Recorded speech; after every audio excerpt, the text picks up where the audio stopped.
ముందు మాట ఈ పుస్తకాన్ని ప్రథమంగా గుడ్ న్యూస్ ట్రస్ట్ సికింద్రాబాద్ వారు ప్రచురించారు. ఈ విశేషాలు చదవడం ద్వారా సర్వత్రా నెలకొన్న భయంకర పరిస్థితుల్లో విశ్వాసంలో తప్పకుండా బలపడతామని తలంచి ఈ పుస్తకాన్ని పునరుముద్రణను మేము స్వీకరించాము. ఈ పుస్తకం ద్వారా విశ్వాసులకు కలిగే ఆత్మ సంబంధమైన ప్రయోజనాన్ని ఆశించి దీన్ని ముద్రణకు మేము సాహసిస్తున్నాం. ఈ పుస్తకాన్ని చదివి ఇతరులకు అందజేయ కోరుతున్నాం.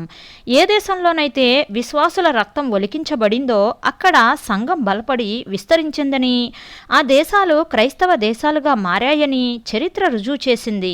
కనుక విశ్వాసులు దిగులు పడక ప్రపంచవ్యాప్తంగా క్రీస్తు కొరకు హింసలు అనుభవిస్తున్న వారి కొరకు ప్రార్థించాలని, సమయం వచ్చినప్పుడు అట్టి ధైర్య సాహసాలు మనము ప్రదర్శించడానికి సన్నద్ధంగా ఉండాలని కోరుతున్నాము. దేవుడు మిమ్మను దీవించునుగాక. ప్రకాశకులు. సవాలు.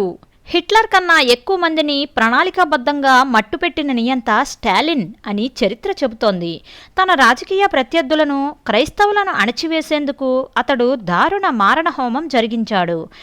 అతని ఏకైక కుమార్తె స్వెట్లానా స్టాలిన్ కఠినమైన కమ్యూనిస్ట్ క్రమశిక్షణలో పెరిగిన యువతి.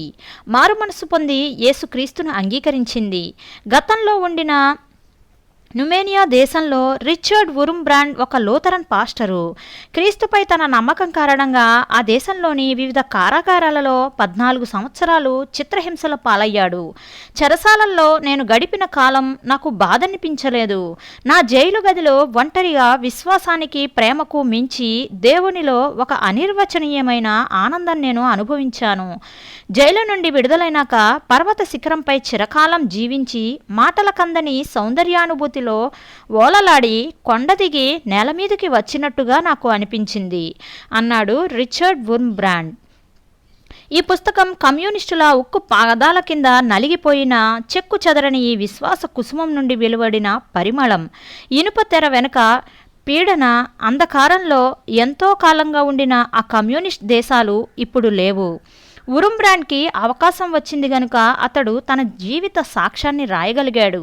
మనకి తెలియకుండా రాలిపోయిన ప్రాణాలు ఎన్నో, కాలగర్భంలో కలిసిపోయిన అద్భుతమైన సాక్ష్యాలు ఎన్నో. శారీరక హింసలు మనకు ఎప్పుడొస్తాయో కానీ మానసిక, ఆధ్యాత్మిక సవాళ్లు చిన్నవి పెద్దవి ప్రతిరోజు ఎదురవుతూనే ఉంటాయి.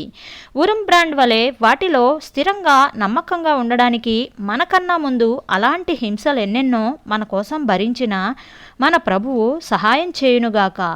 జోబ్ సుదర్శన్ గారు.